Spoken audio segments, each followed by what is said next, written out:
la semana política, los temas que mueven a Chile y generan debate. Hablemos el lunes, solo por ADN. Conduce Mauricio Hoffman. Bueno, estamos de vuelta en ADN hoy, lunes 2 de mayo, son las 9 de la mañana con 8 minutos. Tenemos en Santiago a esta hora una temperatura de 14 grados y 2 décimas. Y vamos a iniciar, como cada inicio de semana, ya se los decíamos, un nuevo panel de discusión acá, bajo nuestra consigna. Hablemos el lunes, ¿no? Ese típico dicho que se dice cuando va terminando la semana. Hoy el lunes hablamos. Bueno, aquí estamos el lunes para conversar con el senador del MAS, Alejandro Navarro, con la senadora de Amplitud, Lili Pérez, con el diputado de la UDI, Patricio Melero, y con el expresidente del PS, académico Gonzalo Martner, a quienes damos la bienvenida. ¿Cómo están? Bien, muy bien. Feliz de estar acá. Eso académico... político también. Político, académico, ex subsecretario, ex presidente del partido, político y académico, ¿no, Gonzalo? Ustedes antes estaban en el mismo partido, ¿no? Sí, pues. Ahora Carlos fue socialista, 26 años.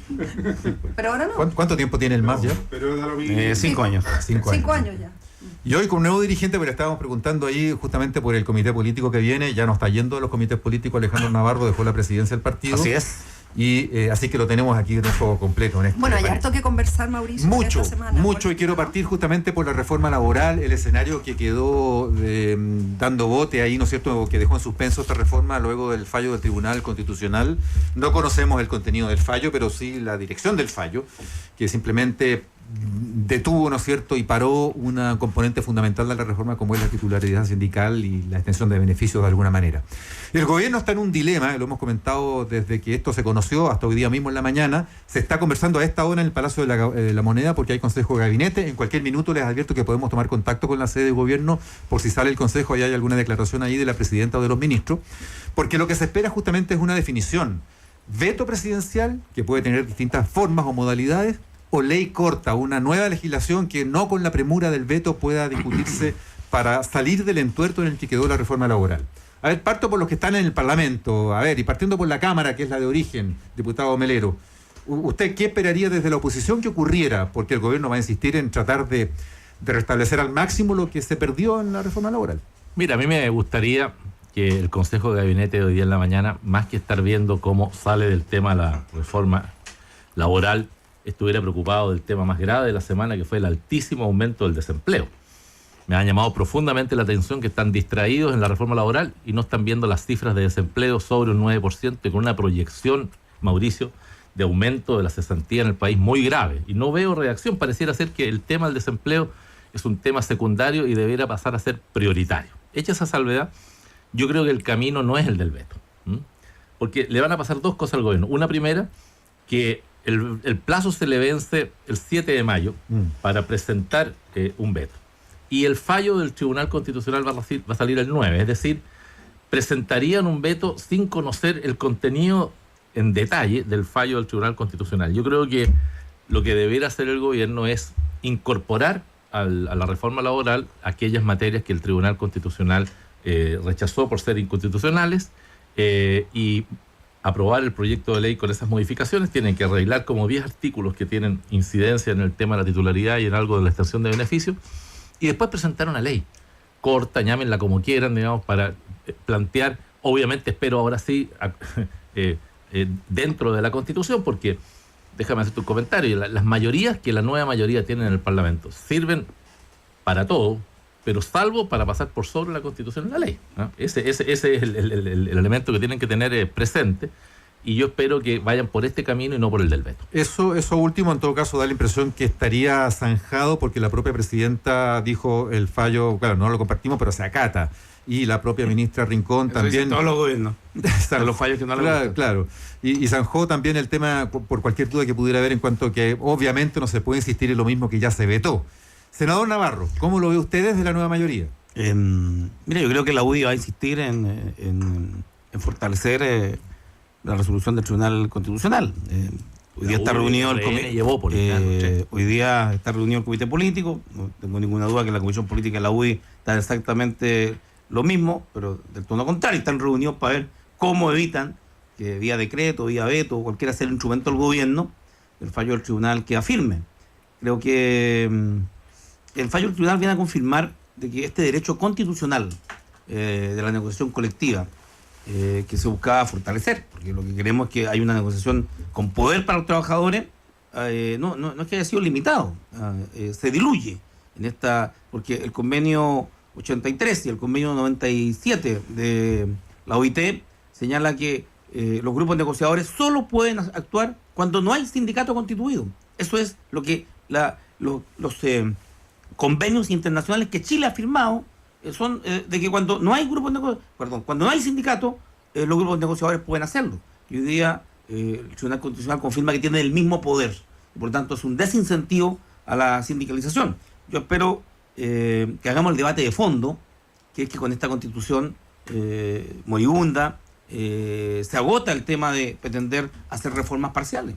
Pero ya me convencí que hay que ir al tema de fondo y que es una nueva constitución, porque si este Tribunal Constitucional, que nació el 71 con Allende, que ha sufrido muchas modificaciones. Perdón, Alejandro, nació el 70 con Frey. Con Frey, pero el pacto de garantía de la democracia cristiana con el gobierno neopolar. Ese fue el objeto. Por eso, con Allende. Sí, el gobierno fue el pacto de garantía con Allende. Fue cuando pero fue el gobierno de Frei Montalva, eso es lo que te claro, quiero cuando ya cuando estaba la democracia produciendo el cristiana cambio. votó a favor de ratificar, digamos, en el pero Congreso, ya estaba votado la presidencia de Allende.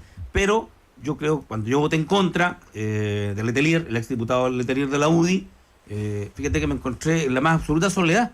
Hubieron 37 votos a favor y el mío en contra. No hubo un debate, porque ahí se quebraron las mayorías. Porque, digámoslo francamente, el TC, al igual que la Corte Suprema y muchos órganos colectivos, lo que hay es un cuoteo 1 y 1. Y en este caso, Letelier pasó a constituir y quebró los temas de mayoría y minoría. El equilibrio que el tribunal pero senador Navarro, me interesa que vayamos despejando justamente algunos temas.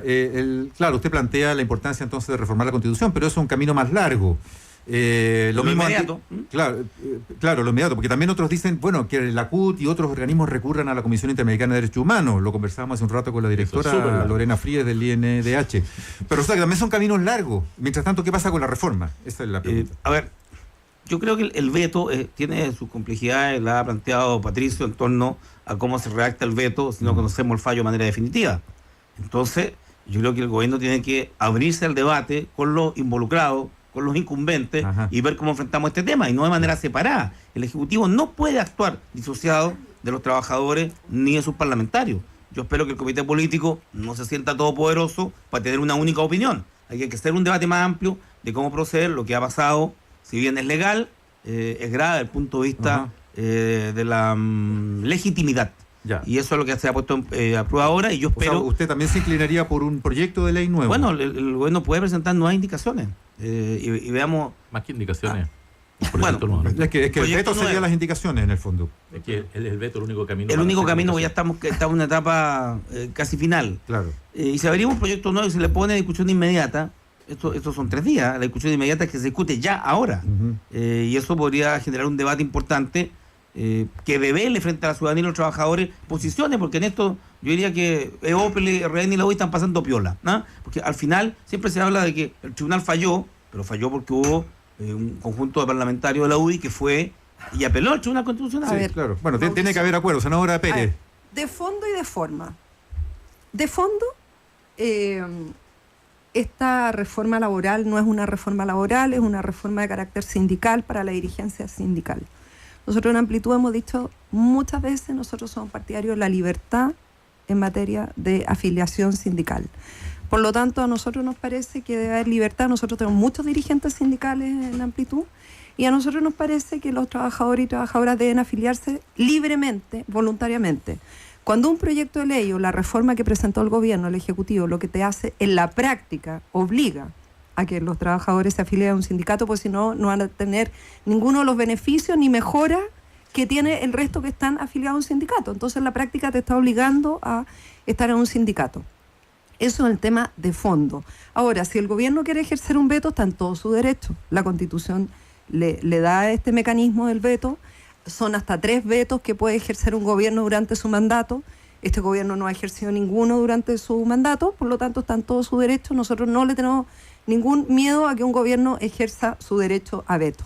Pero en el tema de forma, que tiene mucho que ver con lo que estamos discutiendo, Alejandro Navarro, yo te pediría un poco de coherencia con el cariño que te tengo. Mire, ya, y no solo a ti, a todos los que hablan contra el Tribunal Constitucional y el CERVEL que ha estado de moda estos días. El CERVEL querían un CERVEL con dientes, que mordiera, que fuera fiscalizador, que hiciera la pega. Cuando muerde a la nueva mayoría, entonces ya no quieren que tenga dientes, pues quieren que tenga una placa, entonces no muerda a nadie, porque, pucha, que es malo el CERVEL. Pero déjame hablar, pues, Jano, ya.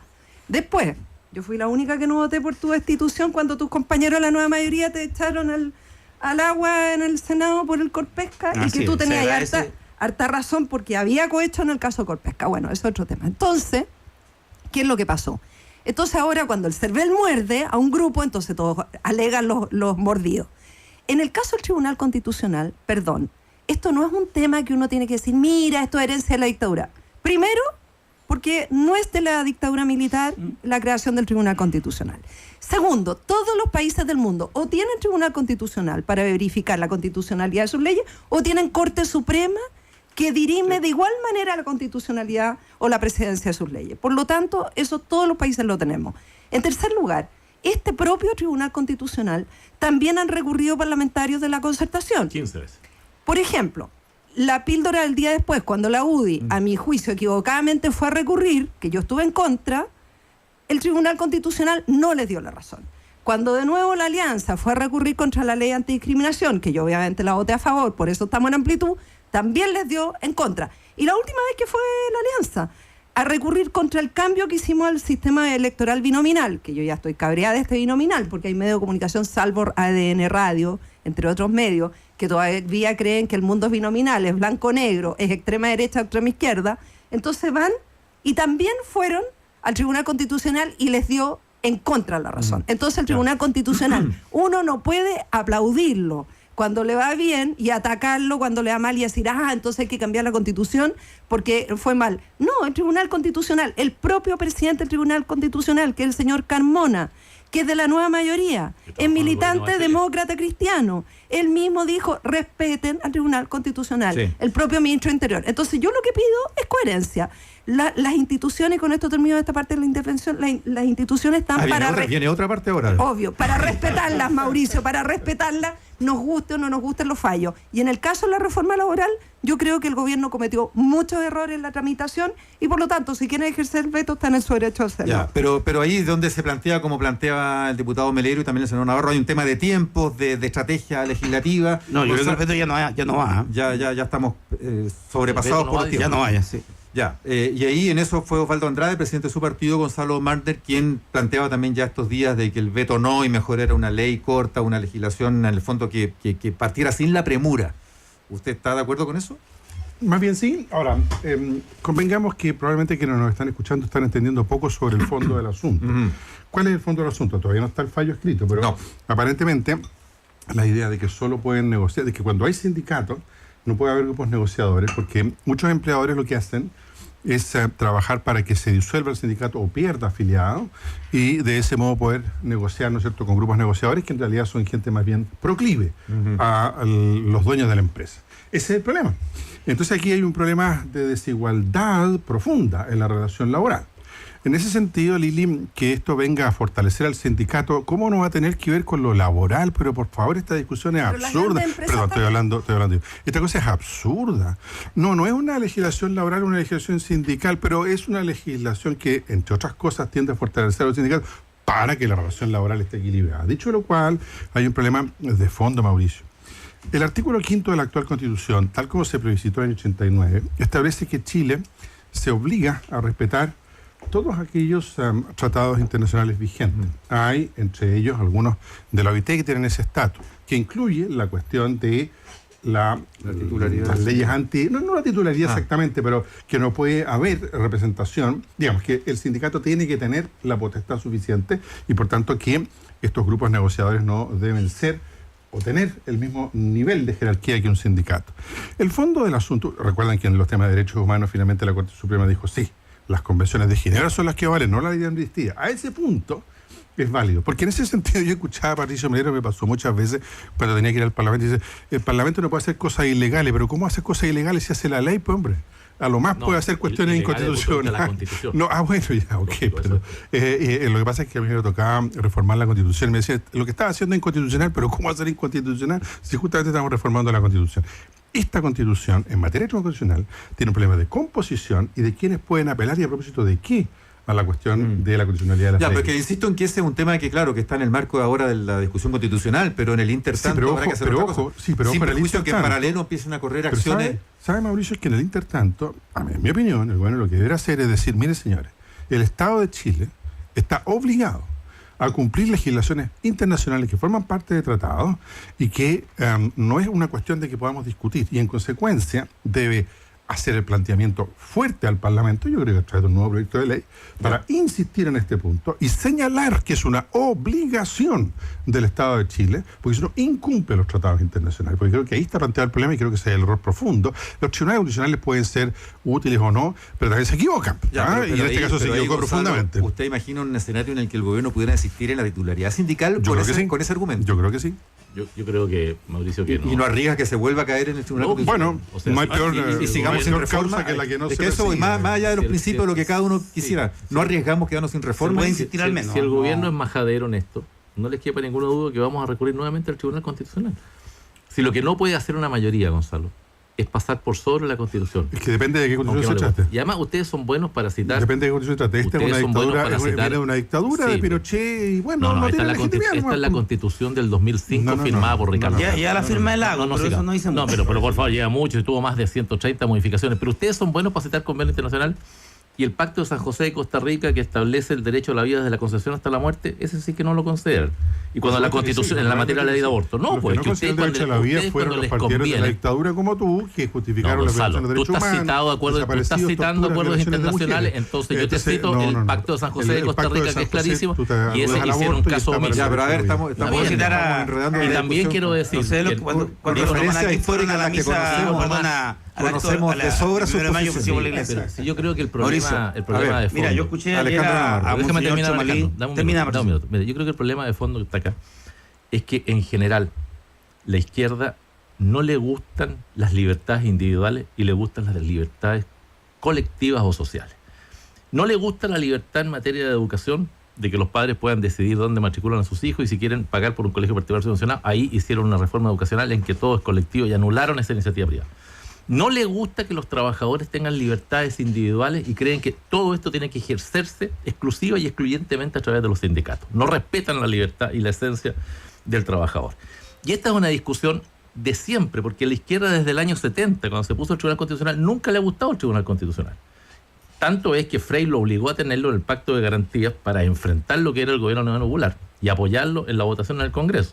Siempre la izquierda ha estado reñida con las libertades individuales y siempre prodiga las libertades sociales, como le han puesto el nombre hoy día, porque son los derechos colectivos por sobre las libertades individuales. Y ahí tenemos una diferencia de fondo, porque nosotros sí creemos en toda materia, en lo económico, en lo social, en lo político, en lo educacional, creemos en las libertades individuales. Pero no en lo valórico, Pato. También. En toda materia de libertades creemos, digamos, que ahí es donde está el eje de nuestro actual. Y eso es lo que consagra la Constitución de Ricardo Lagos. Cortemos con el tema de demonizarse, fija, en la Constitución y ponerle orígenes que diputado. Lagos quiere tener su propia hora. Acaba de editar un libro y todo. Pero ese es otro tema. Senador Navarro, usted quisiera decirte que, mira, ayer estuve con Monseñor Francisco Chomalí en la Catedral de Concepción. Hizo una homilía extraordinaria. ¿No ardió la catedral, chicos? En la catedral, yo decía, Monseñor, de verdad, y dijo una cosa: la Iglesia Católica aprecia a los sindicatos y apoya la sindicalización. Que es la doctrina del Padre Hurtado, porque los sindicatos contribuyen y no hay que demonizar a los sindicatos. Y yo siento que la UDI en este tema demoniza a los sindicatos. Lo que queremos es de que efectivamente haya mejor empresa. Y cuando la empresa gane más, también ganen los trabajadores. Porque efectivamente, sin empresa no hay trabajadores, no hay crecimiento, no hay desarrollo. No obligando. Y yo quiero decir de que los socialistas y la izquierda respetamos fundamentalmente la libertad individual, pero queremos que esa libertad individual se sume a la creación colectiva, que es la única manera de que esa realidad individual se pueda desarrollar. en definitiva, el medio también influye. Y digo esto porque puedo escuchar al señor Luxi y a todos los empresarios salir a la cancha esta semana. Uno dice, el 1% más rico de este país salió a la cancha a defender sus intereses. Y en este fallo del Tribunal Constitucional han ganado los poderosos, han ganado los empresarios. Ha ganado el 1% más rico, porque en Chile el problema no es de la extrema pobreza, en Chile el problema de la extrema riqueza, la extrema concentración de la riqueza. Vamos a seguir conversando en este panel de Hablemos el Lunes. Vuelan los minutos, tenemos que hacer una pausa. Estamos con la senadora Lili Pérez, el senador Alejandro Navarro, el diputado Patricio Melero y el académico y político Gonzalo Marner, como precisaba Alejandro Navarro. Seguimos conversando. Antes que eso, déjenme contarles que cada cosa que lees en as.com está escrita con la pasión de todo un estadio. Por eso, si los deportes son tu pasión, lee as.com. Videos, columnas, deportistas de culto, audios y reportajes exclusivos. As.com, el portal deportivo en español más visitado del mundo. As.com es pasión. Y esto que les tengo que contar es bien curioso. Si un che se encuentra con un cachai, sale un cachai che. Si están así de cerca es porque ahora Córdoba es low cost y está a una tarifa de lanzamiento irrepetible. Viaja por $29 más impuestos por tramo. Compra ahora en skyairline.com y viaja desde julio. Ya volvemos. Vaya.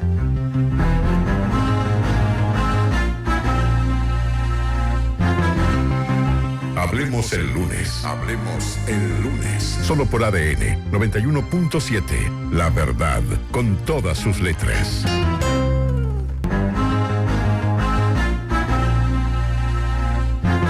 Mauricio Hoffman conduce la discusión. Hablemos el lunes. Solo por ADN 91.7. Actualidad, deportes, noticias. Estamos de vuelta en Hablemos el Lunes. En los comerciales estábamos conversando justamente que en todas las democracias occidentales, al menos alguna instancia revisora de la constitucionalidad de las leyes hay. Tribunal Constitucional, como decía antes la senadora Lili Pérez, Corte Suprema, pero ahí entramos a la discusión. Déjenme resumir brevemente porque me parece interesante para nuestros auditores que hay cuestiones mejorables en el actual sistema y usted mismo, diputado Melero, también lo admitía así. Podría mejorarse la composición del tribunal, de sus integrantes, desvincularlos tal vez de una militancia política partidista tan reciente al menos, o como plantea el senador Navarro durante los comerciales, elevar los quórum para llevar requerimientos al Tribunal Constitucional para que no sea solo por motivos políticos, como muchas veces se sospecha que se recurre a él. Por ahí va más o menos la discusión, pero sería un tema en el que podríamos entrar también en el marco de la discusión constituyente, ¿no? Eso es muy interesante con respecto al origen, porque efectivamente hasta el día de hoy sus integrantes se han cuoteado políticamente, binominalmente. Claro. Va a venir ahora una nominación, tengo entendido, que nos va a llegar al Senado de composición del Instituto Nacional de Derechos Humanos, que pasa por la Comisión de Derechos Humanos, Alejandro. Así es. Que a mí me sacaron de la Comisión de Derechos Humanos. Yo la presido ahora. Y que ahora la preside Alejandro. Él no me sacó en todo caso, ¿eh? Fue la alianza, lo mismo que le quieren hacer a Pepe Out, perdón. Sí. Pepe Out renunció al PPD, entonces el Vamos PPD hoy día sale en el diario que le van a quitar las comisiones. Yo cuando renuncié a RN a mí me quitaron las Y comisiones. el PS me las quitó a mí todas. Entonces esa es la libertad a veces que hablan los partidos, porque nos dejan sin comisiones. Entonces, en Derecho Humano se verifica la pertinencia de las personas que se presentan y ahora hay de nuevo una nominación al Instituto de Derecho Humano, que yo espero que una vez más sea realmente que venga personas con Pero ahora peso. no seguimos ante una realidad, senadora, que es el hecho de que en este tipo de designaciones normalmente tiene que haber acuerdos o negociaciones políticas. Muchas veces hoy nombramos a uno de los tuyos para que a la siguiente nombremos a uno de los nuestros. Sí, lo único que yo pido y el cuoteo es que ese inevitable. nombre... Y en una de esas hay que decir bienvenido al cuoteo, porque si no quizás que tendríamos. Mauricio, lo único que yo pido es que siempre las personas que se presenten, a mí más que su filiación política me importa que sean personas con trayectoria en los temas. Y lo mismo me pasa con las presidencias de las comisiones, que sean personas con expertise, que entiendan las materias, que se las jueguen, que tengan tradición en las materias. Yo creo que eso es lo único que uno pide, digamos. Lo no que se le solamente cuestionó como en su minuto a la parlamentario. senadora Van Rieselberg en la Comisión de Derechos Humanos. Y no solamente ella, hay muchas otras comisiones que Oye, pasaron lo pero mismo. lo que yo veo, bueno, Mauricio, al menos Patricio en Melero. este panel acá, que nadie está planteando que se disuelva el Tribunal Constitucional, que no exista, ¿ah? Y yo creo que eso es un hecho positivo. ¿Lo ratifica, senador Sí, Navarro absolutamente. y Gonzalo Marner? Sí, Ahora, organismo obviamente tú puedes revisar siempre se puede revisar la composición. Recordemos que fue en la Constitución de Ricardo Lagos del 2005 que se amplió las atribuciones del Tribunal Constitucional, su composición, su integración, sus atribuciones. O sea, esta no es el Tribunal Constitucional del gobierno de Frei Montalva del 70, vastamente utilizado por el presidente Allende, 15 veces utilizado por la Concertación y la nueva mayoría en los últimos 10 años, sino que es muy distinto y fue ratificado, reformado, como digo yo, en el 2005. Y la reflexión es por qué es necesario una instancia que revise la constitucionalidad de las leyes y no opere simplemente la mayoría del Parlamento. Y es que ahí está justamente, creo yo, la razón. Y es que una mayoría puede, por el simple hecho de tenerla, pasar por sobre derechos constitucionales que son fundamentales para los ciudadanos. Es muy alta la tentación de hacer eso. Y obviamente alguien tiene que poner un resguardo y tiene que decir, mire, esto hasta aquí llegó. Lo tenemos también en materia de control financiero. La ley de estabilidad financiera no permite pasar sobre un 1% en el gasto, ¿cierto?, en materia de la administración del presupuesto. O sea, los países necesitan... Pero se cambian por ley todo eso, ¿eh? Igual sí, que el máximo de 20% de funcionario contrata. Es que el simple juego de las mayorías y las minorías... Sí. Es que ustedes no creen en la mayoría, ustedes creen que las minorías son las que tienen que mandar, las de derecha. Pero si fuera por mayoría y minorías, Gonzalo, permíteme decirte 2 comentarios. La reforma laboral desde el día 1 tuvo más rechazo ciudadano que apoyo ciudadano. Nunca la reforma laboral logró convencer. Segundo, desde la comunicacional de la derecha. No, pero si ninguna de las reformas, si ustedes tienen éxito, nos derrotaron comunicacionalmente. Lo dijo la presidenta Bachelet. Saquemos el tema para ir, diputado Melero, a otra materia. Las mayorías y las minorías. Entonces, si fuera por eso, ninguna de las reformas que el gobierno ha llevado adelante deberían de implementarse, porque todas han tenido desde el día 1 más rechazo que apoyo ciudadano, ¿no? Patricio, y la reforma laboral ha tenido un amplio rechazo, no solamente de los empresarios, Alejandro, no sea injusto. Tuvo mucho rechazo de importantes personeros de la Concertación, de Sarco Luxi, de Albornoz, que fue director del trabajo, de varios senadores y de importantes personeros del mundo de la nueva mayoría que encontraban que esta reforma laboral iba... La democracia cristiana. Esencialmente, eso le iba a apuntar, esencialmente la democracia cristiana. En contra de lo que se está haciendo en el mundo. Hubo mucho debate, hubo mucho... En fin, entonces no empecemos hoy día... Pero no revivamos esa discusión. Yo te reitero, yo soy partidario de mantener el tribunal constitucional, pero hay que cambiar la Constitución. Porque si la Constitución dijera de que el sindicalismo es un derecho constitucional, la sindicalización, y la Constitución dijera que hay que fortalecer los sindicatos para la participación ciudadana, si la Constitución dijera que el agua es de propiedad del Estado, y si la Constitución dijera que el cobre tiene que pertenecer, digamos, y no es concesionable, sino que tiene que ser administrado por el Estado. Es decir, si yo cambio la Constitución y la hace la mayoría de los ciudadanos, muchos de estos preceptos por los cuales la UDI ha recurrido serían constitucionales. O sea, porque estarían en la Constitución. Pero ahí no le va a gustar el Tribunal Constitucional a Patricio Melero. Ahí sí entonces, no. yo quiero decirte, cuando la UDI y Renovación Nacional recurrieron en contra del libre acceso a las playas, ríos y lagos, cuando decretamos el acceso libre, ellos recurrieron y hoy día hay que pagarle al propietario, hay que hacer una senda, pero recurren, por cierto, en defensa del sacrosanto derecho a la propiedad. Yo creo que vamos a cambiar el derecho a propiedad en la Constitución. Pero desde su derecho que tiene más defensa que la vida. Desde su Navarro, desde su sector senador Navarro. Esa es la opinión de Alejandro Navarro. Por suerte minoritaria. Quiero decirte de que ordenemos la conversación. Senador Navarro, desde su vereda muchas veces se ha cuestionado que la actual Constitución, heredera de la de Pinochet, define un modelo. Pero lo que usted está planteando, si lo entiendo bien, es también que la futura Constitución defina otro modelo. O sea, que la Constitución sea la que propicie el modelo de gobierno. Al país real. En esta Constitución no están representados todos los chilenos. Hay gente excluida, las minorías. A ver, esta es la única Constitución de América Latina que no reconoce la existencia de los pueblos originarios. Por favor, el 10% de nuestra población tiene su origen en 7 u 8 etnias que hay en Chile. Los mapuches, que son el 90%, no están reconocidos. La única Constitución. Entonces, una Constitución debatida por los ciudadanos podrá regular el derecho a propiedad para tener sentido común, para tener, digamos, el bien común, pueda ajustarse al derecho a propiedad. Porque te quiero decir que cuando tenemos que hacer grandes obras, hay que pagar en oro para poder realizarla. Porque aun cuando hay un gran bien común, si la propiedad es privada, lo que hay que pagar es una millonada, cuando efectivamente son para tratar temas que son de bien común. Yo estoy, por ejemplo, de poner un impuesto al uso del agua de mar. Tengo un proyecto de ley. Está bien, pero... Para las mineras, para las termoeléctricas... Perdón, panelista. Es que vamos a empezar a hablar ahora de la Constitución y tenemos otro tema. Cuestiones más inmediatas que tratar. El próximo lunes, pero en todo caso la Constitución no es para poner todo lo que uno quiere, sino que es un pacto social de derechos y de deberes. Con los ciudadanos. Con los ciudadanos, un pacto no social. Con la élite. No con Lago y su libro, no con este proceso constituyente del gobierno que es muy acotado. Escucha, nosotros te escuchamos. Entonces, volvamos a la contingencia, porque la semana apremia. La nueva mayoría, Gonzalo Martínez, está en un entuerto muy difícil con su inscripción para las primarias. Parece ser que no le va a resultar su gestión ante el CERVEL. Da la impresión pero no por que culpa incluso, del CERVEL, por culpa de ellos. No, por culpa de que no haya acuerdo en definitiva, porque además ya se está reconociendo que aquí la falla no es que la senadora Allende llegó atrasada, ni que faltaron firmas, sino que no hay acuerdo, por eso no están las firmas, ¿no? ¿Usted lo reconoce así, Gonzalo? Absolutamente, yo no estoy para nada en la primera línea de esos asuntos, pero hasta donde entiendo, efectivamente no hay acuerdo. Y esta es una coalición extremadamente amplia. A mí siempre me impresionó que la presidenta Bachelet lograra reunir a la base cristiana y al Partido Comunista, que fueron los actores de la Guerra Fría en los 60. Fue un mérito de ella, pero tiene dificultades esta coalición.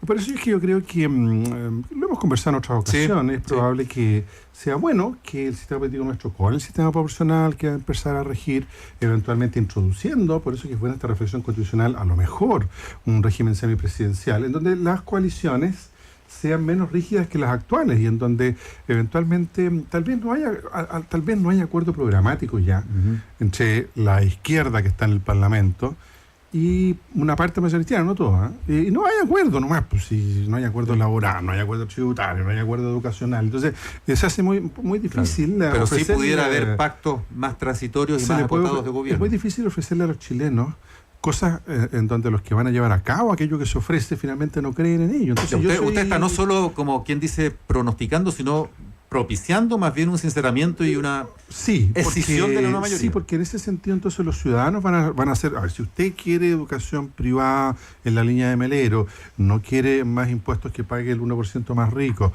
y así sucesivamente, entonces, entonces no vote por este pacto que tiene componentes de centro izquierda más nítidos, que sí creen en derechos laborales, impuestos para los más ricos, el agua cautelada, digamos, por el Estado. En fin, entonces, porque si no, se elige para una plataforma, el programa de la presidenta Bachelet, que lo firmó todo esto Ignacio Walker, pero el propio Ignacio Walker se dedicó durante los 2 primeros años de la presidenta Bachelet a trabajar en contra del programa que había firmado. Entonces yo creo que hay un problema de coherencia política básica a esta altura y que eso daña la democracia y el prestigio de la democracia. Gonzalo, yo creo que tú vas a estar de acuerdo conmigo en lo siguiente. Yo creo que lo que pasa es que el sistema binominal hizo agruparse a lotes por un objetivo y que en fondo tenían pensamientos absolutamente distintos. Nosotros, por ejemplo, en Amplitud, yo escuchaba al diputado Melero y él dice... teníamos en común, perdona, sí, Liliana, ustedes tenían un enemigo común, pero eso ya pasó hace mucho rato. Un valor común que era la democracia. Pero ustedes ya están absolutamente... Pero ahora ya es otra etapa, por supuesto. Entonces, pero hablando del CERVEL... Alejandro, déjame decir lo siguiente, pero yo de verdad creo que cambiar el binominal, que todavía no se ven los efectos, o sea, a ver recién el próximo año en la parlamentaria, y que yo estoy orgullosa que nosotros hayamos contribuido a eso con Amplitud, es transparentar lo que piensan realmente los partidos políticos. Porque yo creo que tiene que existir en nuestro país una derecha conservadora, un centro político de ideas liberales y una izquierda ideológicamente más de izquierda y una centroizquierda de ideas más liberales, que eso es lo que ha existido, pero que tenían que agruparse en estas dos coaliciones blanco-negro y que al final eso no permitía los matices y hacía que internamente dentro de la coalición hubiese demasiada tensión, demasiado ruido. Yo creo que es mucho más transparente y mucho más suelto relacionarse. Ahora es interesante todo esto porque uno empieza a anticipar un escenario político que va a dar un vuelco el otro año, pero este año tenemos una situación rara porque hay elecciones municipales donde no hay binominal ni nunca lo ha habido. Que lo creo que es súper... Pero donde los pactos con miras a lo que venía después sí negociaban binominalmente. Pero en el fondo hay binominal porque no hay segunda vuelta. Pero es malo que los pactos vean esta elección municipal como un botín de guerra. Pero porque no lo hacen. A ver, mira, pero yendo al CERVEL porque me interesa, porque mira, fíjate que hace mucho tiempo que yo no recuerdo ni que la vieja concertación y la actual mayoría estuvieran en un problema atrapados sin salida. Porque si le dobla la mano al CERVEL, habremos destruido la legitimidad y la credibilidad del organismo que, como decía Lili, contribuimos a fortalecer. Porque el CERVEL tiene que financiar las lucas, las plata, que se gasten bien, de que la gente y los candidatos no gasten más de lo que le ordena la ley y revisar cuánto gastan y en qué gastan. Es decir, el corazón y el meollo de la actual crisis política por corrupción y dineros negros en la política. Y por tanto es el CERVEL el organismo que buscamos fortalecer, yo creo que bastante poco. Yo lo dije, porque además los partidos van a contratar sus propias compañías auditoras. O sea, ellos hacen su auditoría propia y la presentan al CERVEL. Solo quiero decir de que esto se parece cada día más a una pelea de borracho en un bar donde nadie sabe cómo comenzó ni quién la partió. Porque nadie sabe el origen de nada. si estaban de acuerdo o no estaban de acuerdo, si no lo dejaron entrar porque la Isabel Allende llegó tarde, si efectivamente era a las 12, si tenía que estar presente o no estar presente, de cuerpo y alma. O sea, claramente tenemos un enredo que no tiene salida. Porque si la apelación, la tercera apelación, yo escuché que el Partido Socialista iba a hacer una apelación, le doy la mano al CERVEL, el CERVEL cae en su legitimidad y la ciudadanía no va a confiar en que los partidos vayan a gastar la plata que les den bien y han quedado sin control.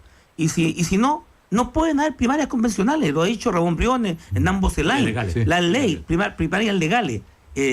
No pueden haber primarias convencionales, porque la ley establece un tipo de primaria. Y si no, despejamos esa variable, porque si no, ¿para qué hacemos una ley? Y además, ¿cómo puede haber primarias sin campaña? Porque no hay cómo las primarias legales dan la base de la legitimidad de todo el proceso. Claro. Y por lo tanto, está fuera el tema de las primarias convencionales. Si alguien intenta hacerla, te aseguro que va a haber acciones legales de diverso tipo para impedirla. Y por lo tanto, se ha quedado sin instrumento. Y lo más probable es de que el CERVEL ratifique de que efectivamente actuó en apoyo a la ley y los partidos tengan que recurrir a las encuestas. No sé cómo lo van a hacer, pero el inconformismo y el rechazo a las bases es tremendo. En todas partes hay mucha molestia con los partidos dentro de los propios militantes. Aparte que puede ser un escenario tanto peor que es que impera la ley de más fuerte. ¿Cómo va a resolver este tema? Y creo que es un error que la coalición, mi coalición, tiene que enfrentar. Porque yo creo que esto puede ser el pie de un cisma mucho más importante. ¿Es pie también de un cisma como ese, senador Navarro, Gonzalo Marni? Y le pregunto también a los que están en la vereda más opositora, la salida de Pepe Out, dicho sea de paso, mientras conversamos, estaba Pepe Out en su partido renunciando ya formalmente al PPD. Voy a referirme al tiro de Pepe Out. Solamente un comentario de la fallida inscripción de las primarias de la nueva mayoría. No son otra cosa más que la expresión del grado de descomposición, de falta de unidad, de proyecto que uno ve al interior de la nueva mayoría y el fracaso de ella. Si esta semana pasada fue, Mauricio, una semana negra, votaron en contra en un lugar y en otro los miembros de la nueva mayoría en la ley corta de control de identidad. Votaron divididos en materia de reforma laboral. Fueron incapaces de inscribirse en el registro electoral. Entonces, hacen caso omiso de las cifras de desempleo que se lo venimos diciendo hace rato. Nos dijeron que ninguna de estas reformas iba a afectar el desempleo y resulta que hoy día hay más de 600.000 chilenos cesantes y el gobierno no dice ni una sola palabra. ¿Sí? Esta cuestión es un grado ya de insensibilidad sobre los efectos que están generando con sus malas políticas muy grande. Lo de Pepe Out, 2 palabras. Yo creo que lo de Pepe Out también es expresión de lo mismo.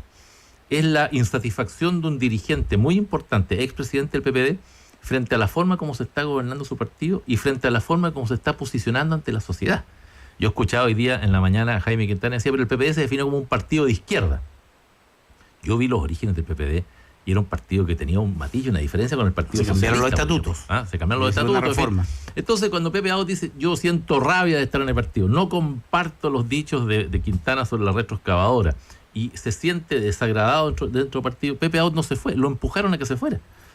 Y me temo que detrás de él pueden venir otros. Porque cuando tú te sientes tan inconfortable, tan poco representado por un partido que fundaste y que hiciste, bueno, obviamente no le dejaron, creo yo, otro camino. Siempre va a venir el alegato, decir, bueno, se podría haber quedado adentro, la batalla hay que darla adentro, no es leal irse de un partido.